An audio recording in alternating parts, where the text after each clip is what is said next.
What the hell's going on, ladies and gentlemen? I'm back. It's Pronogo here, bringing you Neblime versus jakulangski, a story for the ages, this time on Dyadic Shore, the first time we'll be featuring this Bitty map and all of its potentially Bitty tiles in Cosmonarchy casts. So let's see what it's made of. It's on the Twilight tile set, and we have I Am Not Red, as I believe this is Tyrian Purple. Indeed it is. Luciferius said that he loves this color, so he must love this cast already. It's going to be Jack in the top left. Heading on down to Neblime's territory, he is sporting a cool, oh man, I think I know the color that this is, but I can't remember the name of it, and that sounds like such a cop-out when you're supposed to be guessing the color. But he's, of course, Protoss. Now, I want to say it's not, is it Midnight Green? Holy moly, dude, am I good at this game or what? I mean, that's pretty much it. I'm an ASL level player for Cosmonarchy just because I can guess the names. Roller Skate's an absolute shambles. He's the other guy who guesses names, if those of you who didn't know. So, yeah, Dyadic Shore. We can talk a little bit about this map. You can see the double wide ramp into the natural. Very standard stuff so far. However, what is not standard is the fact that this is a two-spawn map. Vertical spawns guaranteed every time. The top right and bottom right are actually little cheeky bases where you can send advanced workers to harvest. And you've got this nexus here for returns. So that's kind of funny. And then, yeah, the fact that we've got vertical spawns and this wall that divides everything means that air units like Exemplar, we saw that in Scoria Podemos, the last cast that we did, hit him up versus Arbuz Budesh, if you missed that somehow. Yeah, indeed, that's definitely something that can happen. So it's very interesting that this is already a case, because you only have a little bit of turret room back here, and even if you were to use that, you'd need air units to actually see over the cliff so that you can shoot freely. So that might be something that we watch for in, like, for example, TVP, whether or not the Exemplars show up and start running amok. And of course, you know, maybe there's something to be said about game balance for that, but I also don't know if, as a general architectural thing, whether or not I actually like that, because there's a couple of reasons why, right? So, like, one of them is you don't really get the opportunity to build that much in your natural if your resources are right up against a ledge of some kind. And you know, in this case, it's a little bit less difficult because at least, like, the choke here is much tighter than it was on Scoria, so there's a little bit more you know, ability to wall for the ground threats, and then you can kind of focus the rest of your efforts on the air threats if there are any. And of course, it always comes down to scouting. Do you have an Ovaleth? Do you have a Wraith or an Anseal? Do you have some kind of Witness or something like that just to fly into the enemy base? Do you have a Vulture that you've pocketed so you can get in for a ground scout?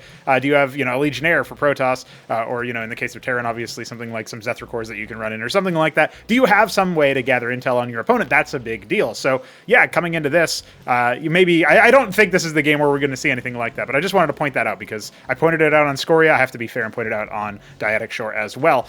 You'll notice there is another base on the opposite side, but that is not, in fact, your third base. Your intended third base is over here. There used to be a ramp that led into that was blocked by a neutral structure.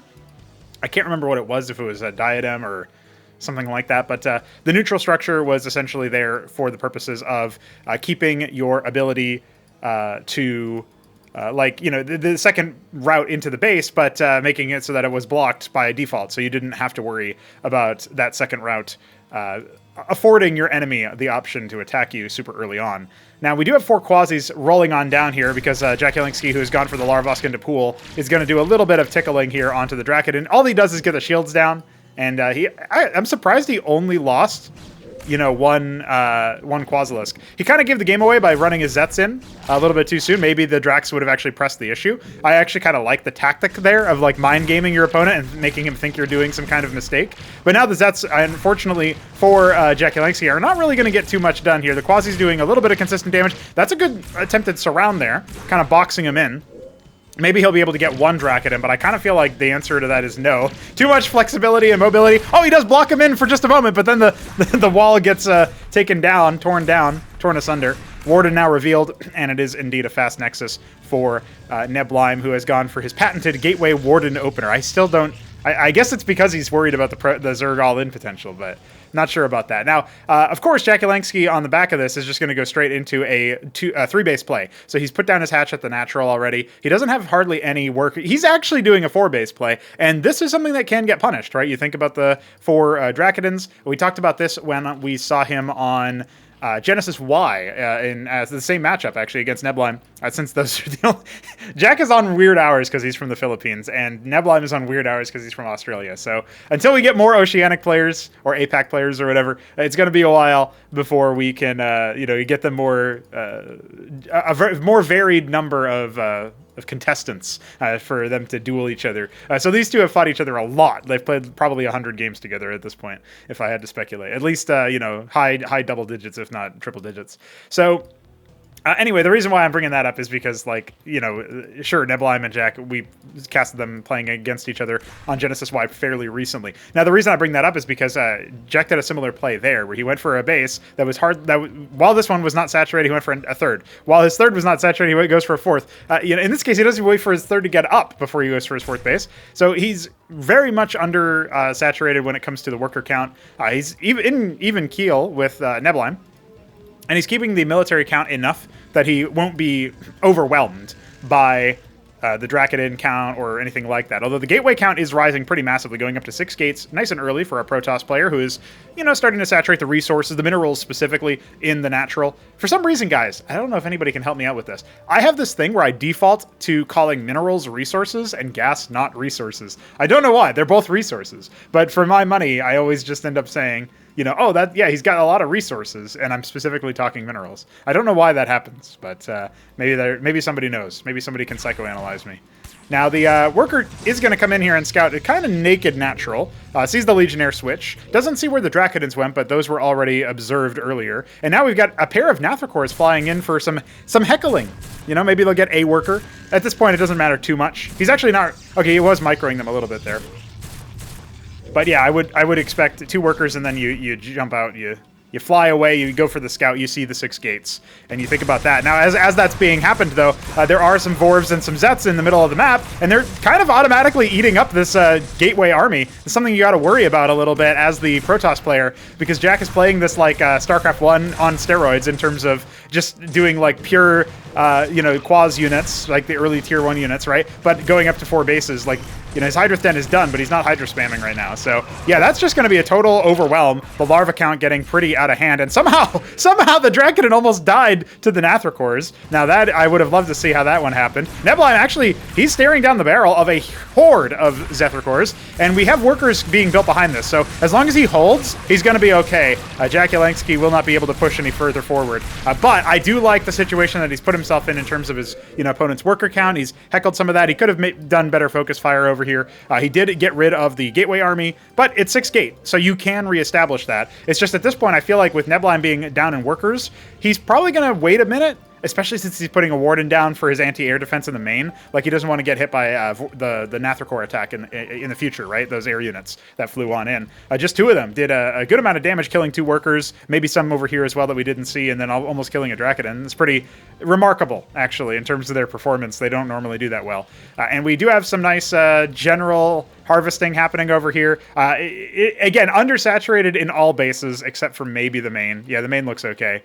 But at this point, Jack definitely needs to spend a bit more time gunning it on the saturation. Now, some Zealots are going to offer their lives up here in this attack, and the Vorvs just isolate the Drakidens so nicely. They slow their attack rate, which means they do way less damage. The Hydras are able to pepper them from the side. The Vorvacor also, when you see that green ensnare graphic over the Drakiden, and it's because of a Vorvacor, that also means that they have 1 less armor, which makes Quasilisks deal better versus them. It makes Vorvs themselves deal better versus them, and even Hydras deal a little bit more damage. So that 1 less armor does add up. Neblime going to be a little bit of a nuisance with the 1 Drakiden, but I think he's got to, dictate a little bit more pace elsewhere on the map right now. Definitely falling behind, doesn't have a 3rd base up, let alone the 4th that Jack has. Now, it's worth noting that Jack has the 4th and the 3rd, but he's collectively harvesting enough for maybe like 1 base, maybe less than 1 base, actually. So it's not really that much of a head. Like, you see the worker difference, and it's not that much, actually. Neblime going for a prostration stage, going to try to tech his way out of this bad situation. As his front line is starting to fall, he has the Ecclesiasts. Those can make a pretty big difference there, and he falls back to the 1 Warden that he does have on the high ground. And only some of Jack's army is actually engaging over here, so he tries to refocus his efforts. The 1 Drakiden has actually gotten a lot of kills. I don't know how many of that was due to... Oh my god. I don't know how many of those kills were were related to workers exactly, but he's definitely got a lot of frags there. You got to remember that Draken stay alive for a very long amount of time, even in the battlefield. So yeah, he's finally going to be put to rest. It looks like 3, 4, 5 workers went down, so that's not bad, considering that Jack was definitely... That was way more value than one Draken is supposed to get, for sure. And there's some workers escorting the Neblime's army over here, which is definitely a mistake. But oh my god, the scribe killed a Hydralisk!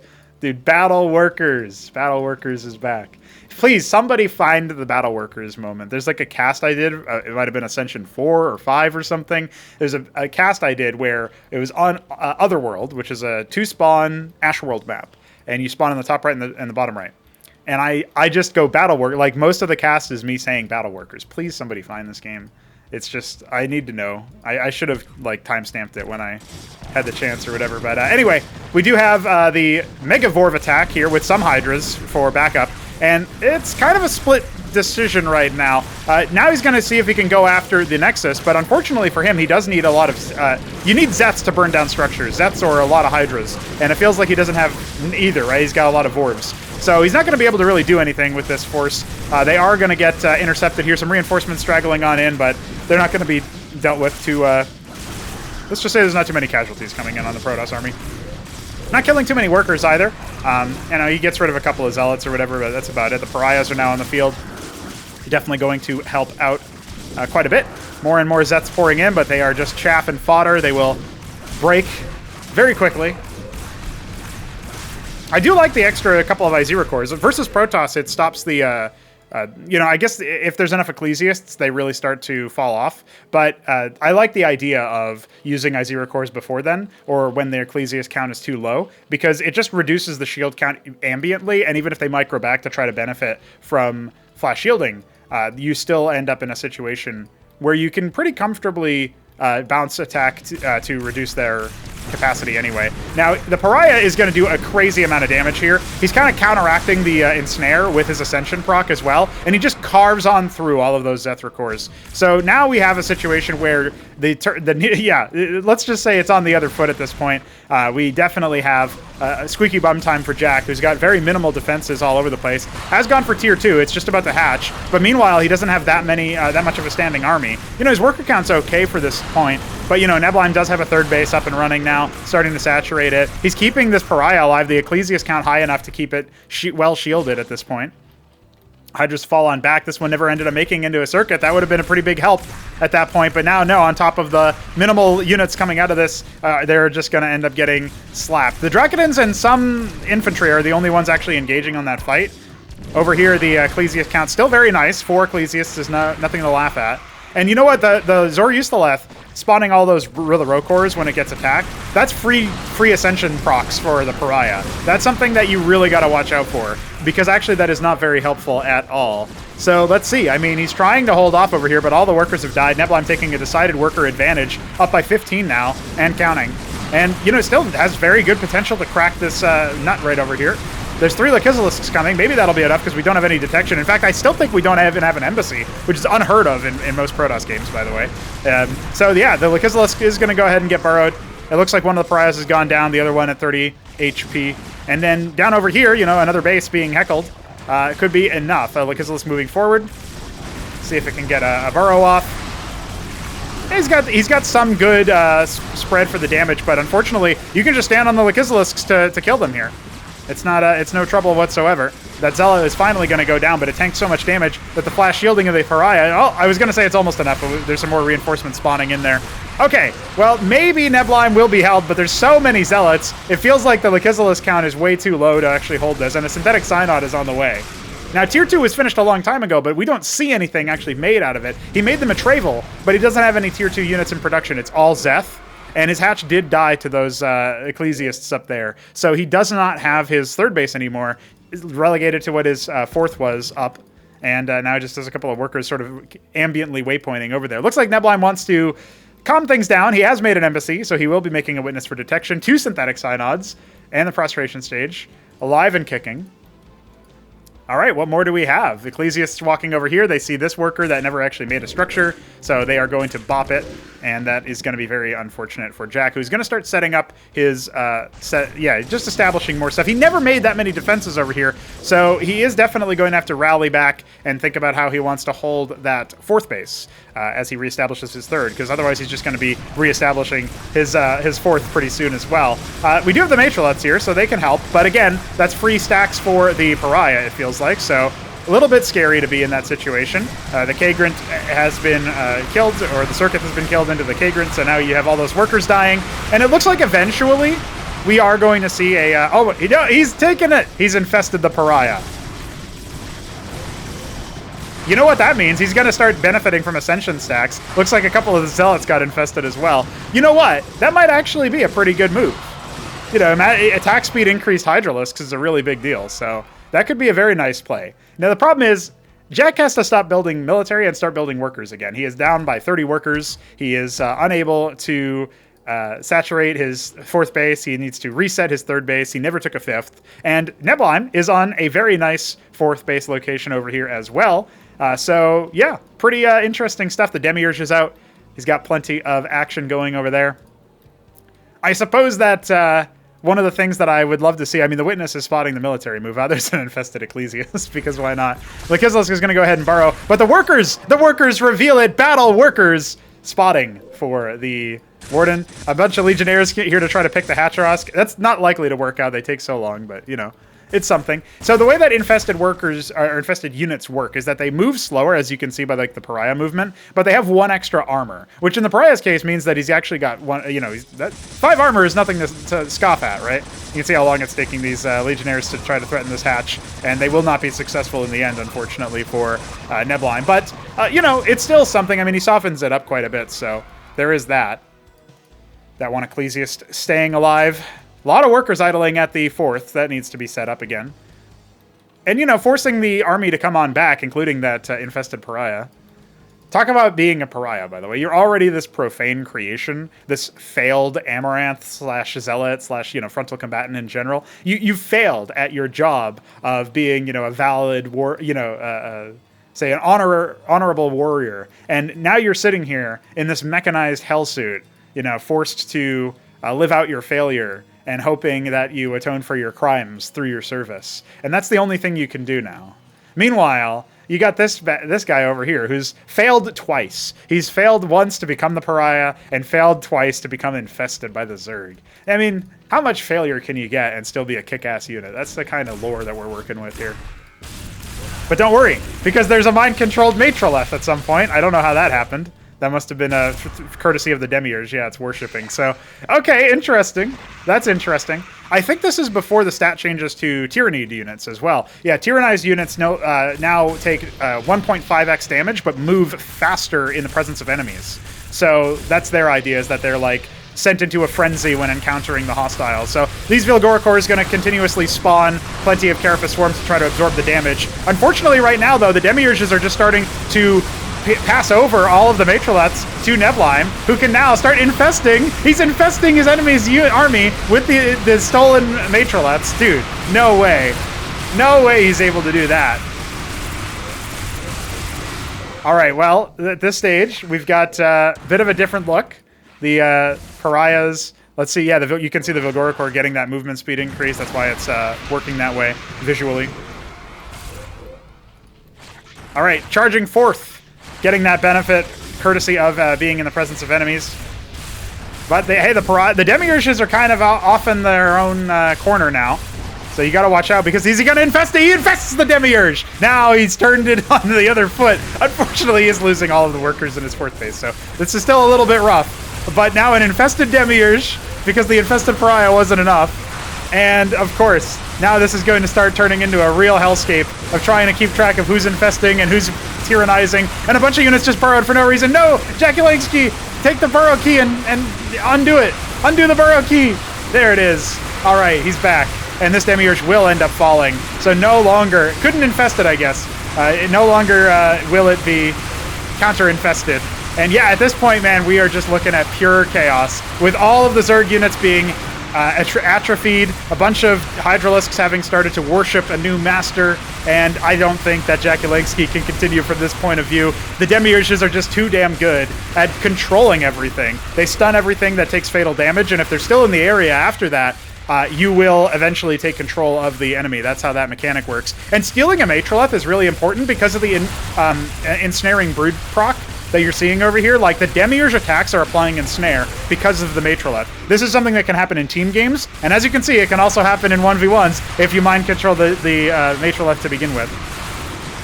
So this is absolutely out of hand. There is nothing that jakulangski can make at this point. He's making a bunch of Kagralisks, clearly trying to snipe the Demiurges, but he also needs to deal with crowd control. He needs everything, and he has nothing. GG is called.